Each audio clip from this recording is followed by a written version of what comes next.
wrap-up chat. Usually there'd be 2 hours of live stream followed immediately by the wrap-up chat, all as one video. Yesterday, today, and for the next couple of days maybe, it's going to be this 2-video situation where first we have the wake-up chat where we're just getting started for the day for our 2 hours, and then come in for a second video for our usual wrap-up chat.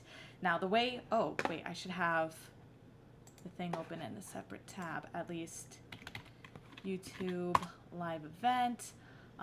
Because this is the wrap-up chat portion, I should have access to the wrap-up chat. So let me get Twitch and YouTube open where they need to be. Do.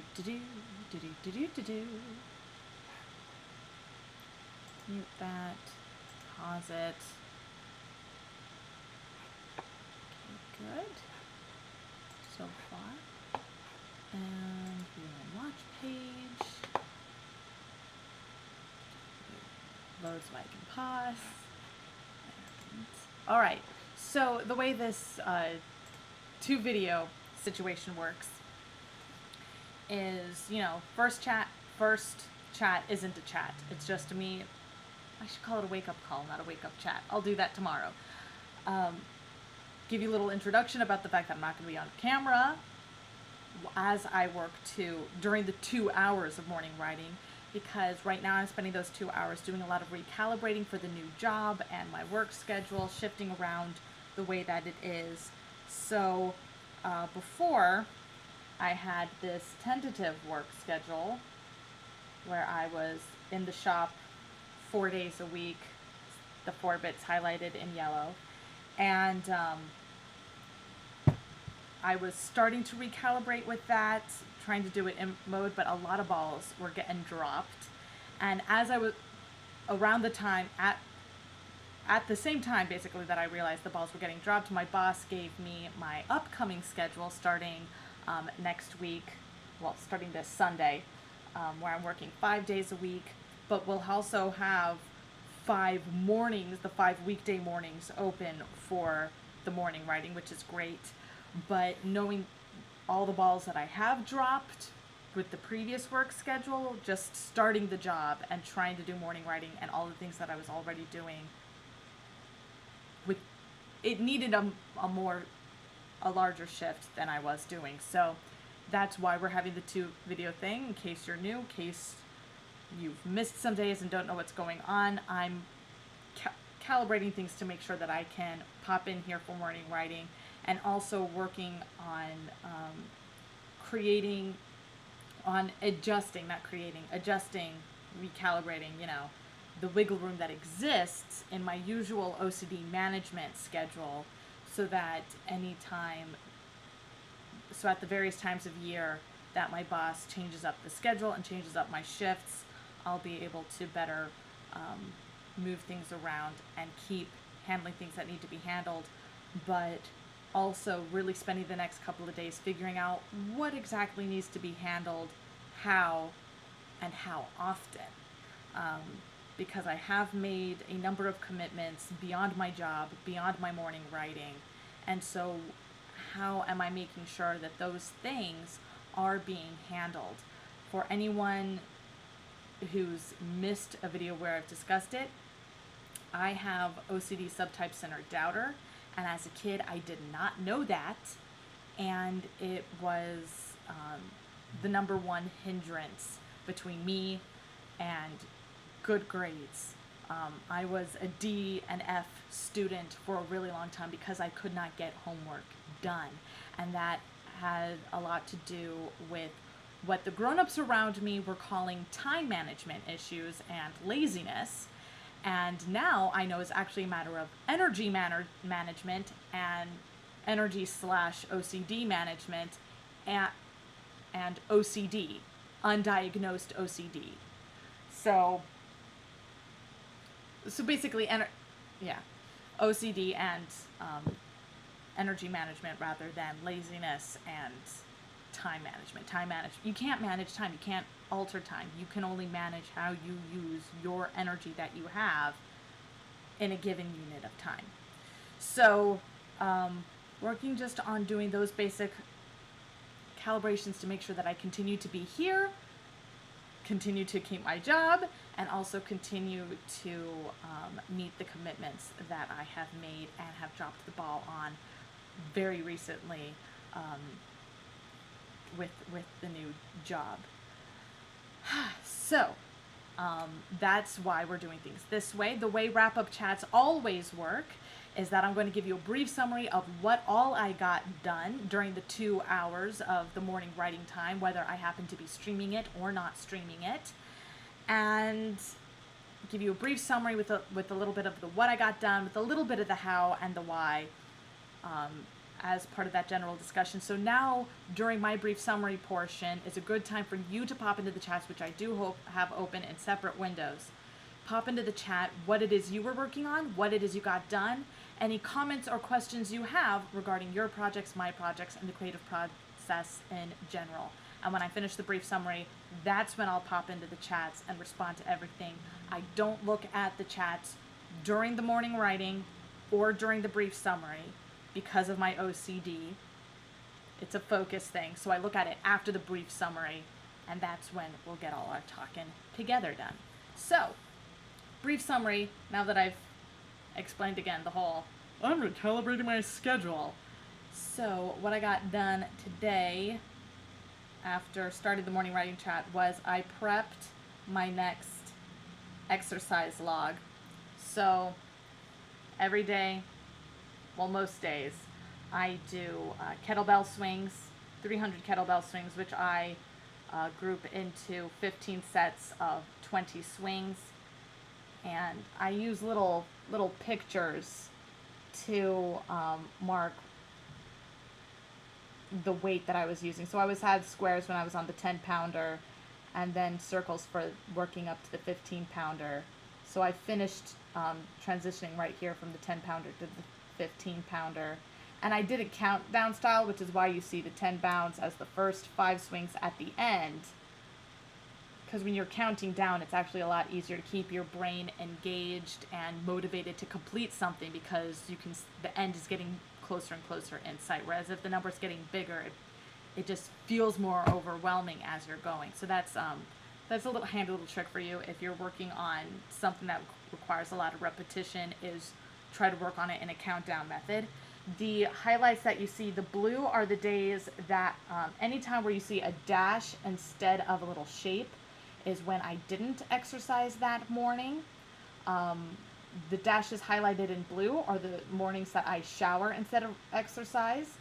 The dashes highlighted in red are where it was the very, very first day of my period where I have all of my cramps. So just could not be less in the mood to exercise when I am 100% in cramp, slightly murdery mode. And then I have one unhighlighted row of dashes here. And that is, I have a note beside it, hung a shit ton of flyers for work yesterday. I was walking all over Providence, hanging up flyers for the new summer hours at the store. And it was exhausting and sweaty, and I didn't feel like exercising the next morning. So I didn't. And then yesterday and today, 300 swings of the 15-pounder each day, which is good. And before, every 5 days, I was taking my weight, wrist, umbilicus, hip, and forearm measurements for calculating body fat. I was doing that every 5 days. Moving forward, I'm going to be doing that every 4 days. When I said I prepped, I just made a new page where I'm going to do it so everything's linked, grouped as 4 days rather than grouped as 5 days on the dates on the chart. So that is where I'm at with that.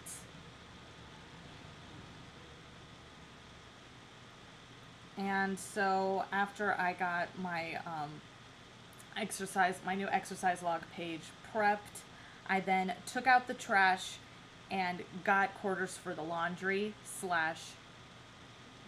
money for the poetry slam.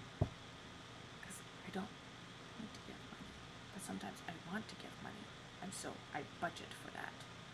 Anywho, I got quarters for laundry, got a load of laundry going, and then I started handling a lot of the emails for the other commitments that I have, because I'm behind on things and I need to play catch up in order to figure out.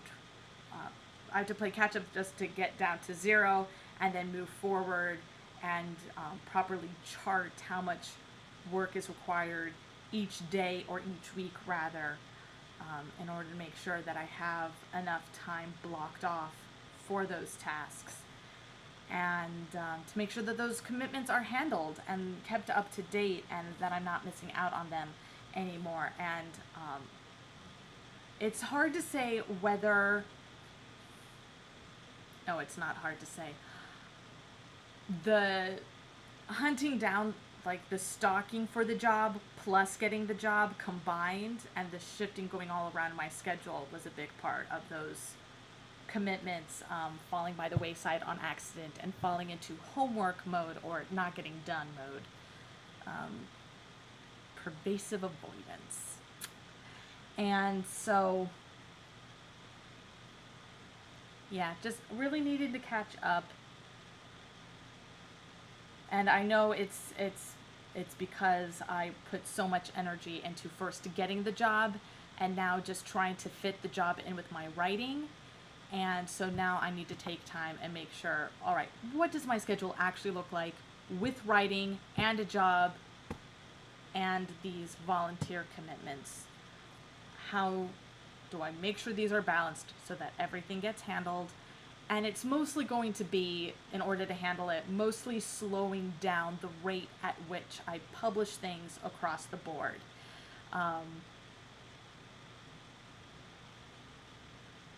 But that's going to be the last thing calibrated. I do have to write out emails to my various lists to let people know, it's like, hey, there's been this delay because of this reason. I'm going to be recalibrating this moving forward. La-di-da.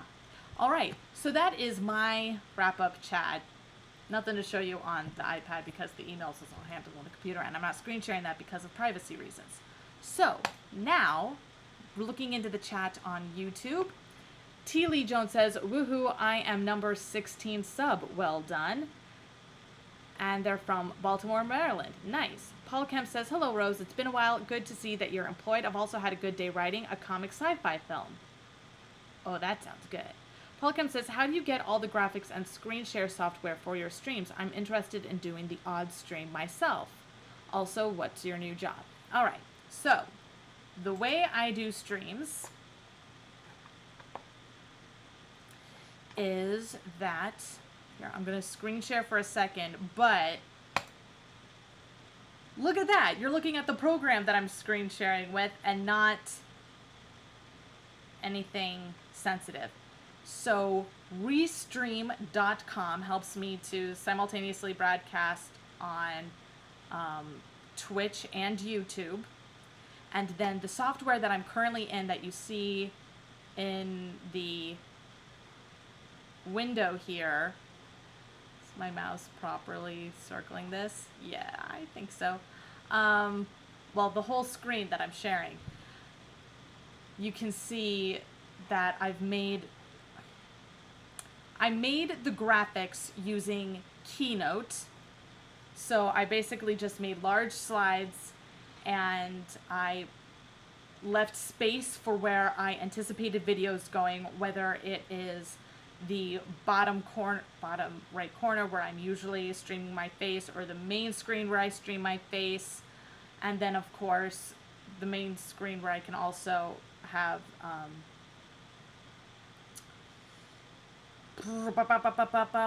trying to figure out the best way to point right now. All right, well, I'm screen sharing. Oh, Jesus Christ. Anywho, you can see that above and below the screen share portion, I've also put in information about how it is that this particular stream channel typically works. So I created all of the blue border graphics just as one flat solid image in Keynote, and I created a series of them. So on your screen where you see in the OBS the two separate windows, on the left right now you see the intro wrap window, which is just what I use for starting and ending videos. Then this is the screen that I use for all my screen sharing purposes. And then here and here, typewriter and housework, I just changed the message on the side of the video, on the side of the slide, for am I on my typewriter, to avoid letting a piece of work on my typewriter or my iPad, you know, trying to prevent work from being considered previously published, which would stop certain literary journals from wanting to publish my work? Or am I doing housework in order to make sure that my work area is not a distraction from the writing? Which is another thing that I'm working into my weekly, daily OCD management schedule, housework, so that it's not a distraction and I can just be writing during the writing time. But every now and then, you know, crossover, like what's happening now, because we're in a transition period.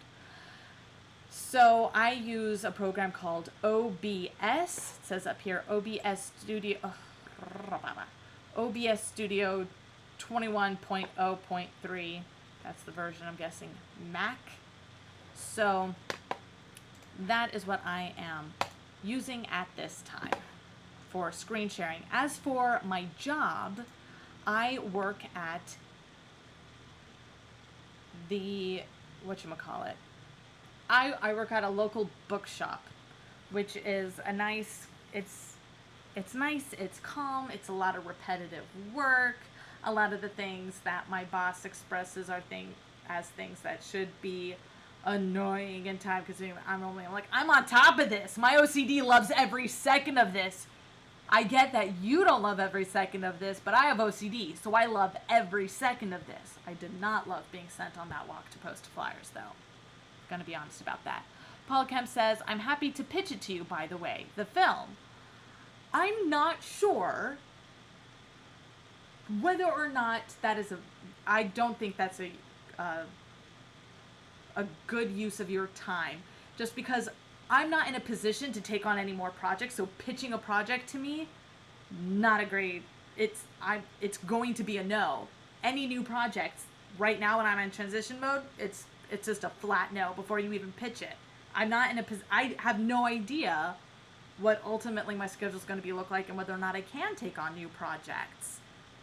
Plus, I've already planned my next new project, and it's the podcast that I'm making using all the talking points from our discussing things here together. All right, so I actually need to make a note of that. Wrap up chat.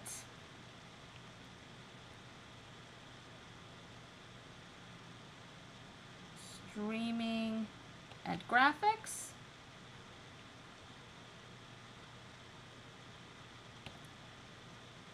And timing your pitch. I'm going to put that as a topic. So everything's just really off the wall for me. So pitching is not great. If you want to mention it, you mean for entertainment's sake. Right. So that's not a pitch.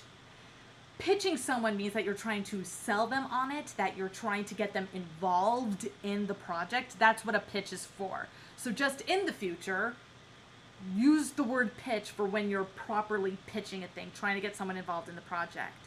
If you want to tell me about the project, go ahead and volunteer it in the chat. One of the great things about sharing it in this way is that, you know, an idea, even if somebody steals an idea, it's no worries about mixing up the terms. It happens all the time. Just wanted to clarify that for you. In terms of sharing your ideas, go ahead and share them as freely as possible, because even if somebody makes something based on the same idea as you, it's going to be very different execution. There's a difference between stealing an idea and stealing work. Stealing an idea is meaningless. You can steal the best ideas in the world and still the work that you make is shit. It doesn't matter how good the idea is if the execution is shit. And it doesn't matter how bad an idea is if you can execute it on it in an amazing way.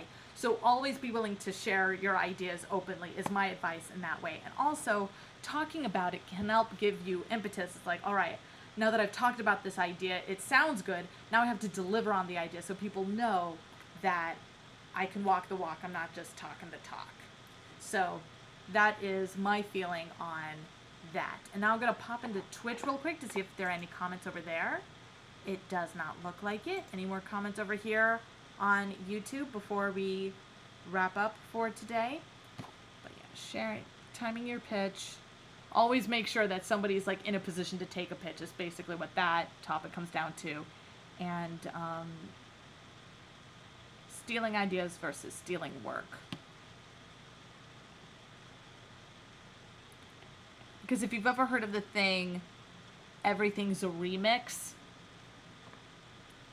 everything is based on something else, inspired by something else in some way. So stealing ideas is kind of a moot point, because technically, if you've ever had an idea, it's technically stolen. So stealing ideas versus stealing work, which is actual a shitty thing to do. Don't steal people's work. Steal their ideas, don't steal their work. So, just hopping back and forth between Twitch and YouTube, make sure there are no more. Nope, doesn't look like there's anything else. Paul Kemp says, I do like the idea of collaborating with you, actually. You seem way more organized than I am and certainly better at managing time. Well, as I mentioned before, managing time is not a thing. It's managing energy, and I need to be organized in order to make sure that I can get anything done because of my OCD.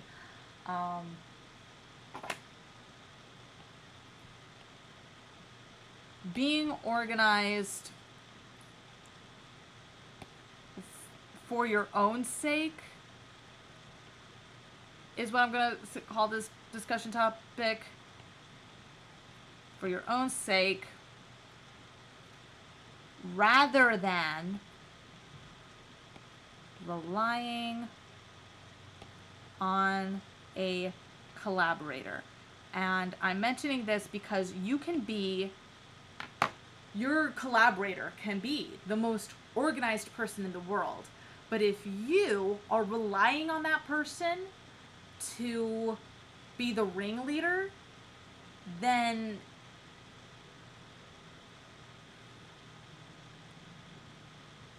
that is a really tricky thing to navigate, and you have to know each other really well.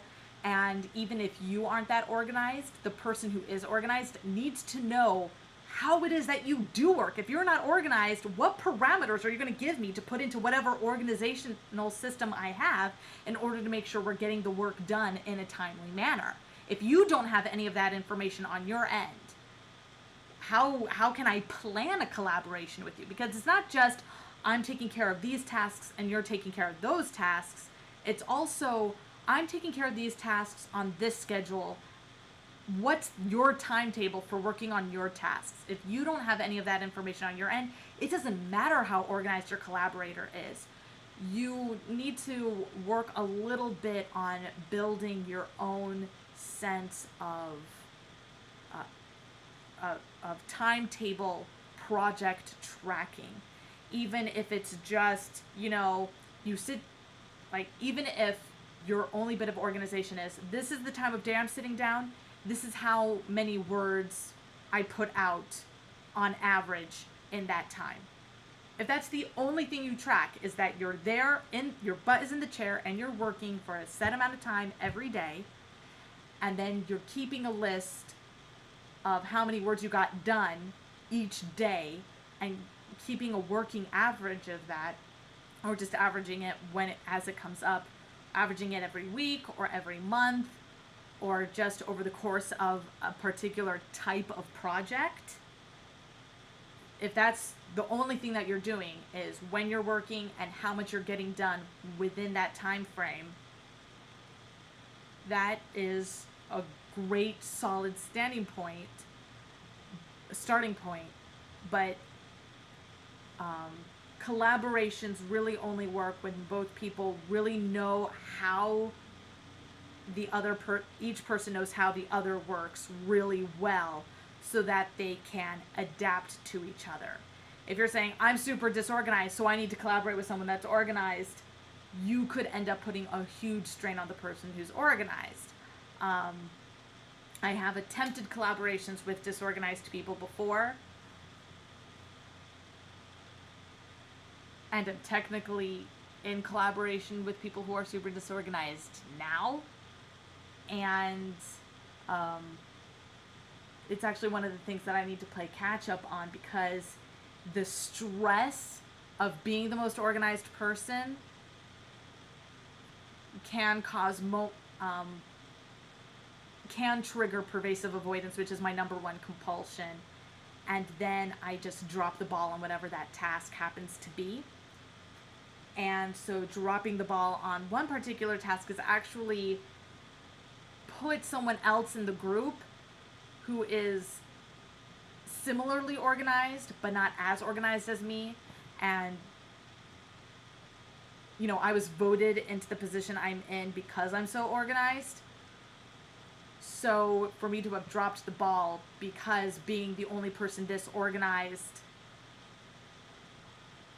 is stressing me out, it's something that is part of the recalibrating right now, especially with the new job. But I know just from how it's affected me that this person who's not as organized as me, who has had to catch the ball because I dropped it, it's now stressing them out, and they're in a transitional point in their own life because they recently moved, and it's makes me feel like a complete asshole that I dropped the ball and they were forced to catch it, because just a complete asshole is how I feel. So that is something to think about, that if you are looking at collaborating with someone, do it because you both know what to expect from each other in terms of getting the work accomplished, and you are both invested in the idea behind whatever project you're working on. Just because somebody having a particular skill that you don't have can be great for learning from that person, but in terms of collaborating with that person, organization isn't a reason to collaborate. My sister and I collaborate on The Janitors because I am much better at world building than she is. So I'm really there more as a consultant, but I'm also technically a collaborator because I'm building the universe. I'm naming things. I'm naming planets. I'm coming up with societal norms and diseases and religions and all this stuff. And she's in charge of the stories and the character trajectory. And I'm building the world that they live in and are interacting with. So that's our collaboration, where our strengths are, but that doesn't work unless we're on a similar work schedule. And that's part of the reason we haven't worked on it in so long, is because we are looking for that right time where we can both know exactly what to expect from each other and when, organizationally. So a collaboration doesn't work unless both people are on the same page organizationally. Having one person in charge of the organization, you're putting that person in the position of being a kind of babysitter, and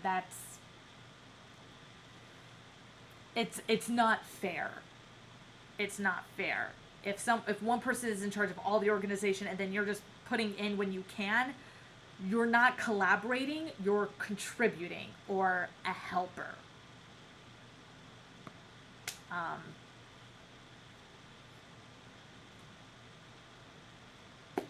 Is basically my thoughts there.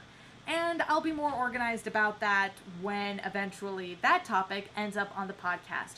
For now, I can hear the timer going off in my bag because I didn't take it out of my bag when I ran errands to go get quarters for laundry. So I'm going to go ahead and I'm going to do my little wrap-up spiel, which is this. Thank you very much for joining me today. I'm Rose, your music, your live stream writing accountability partner.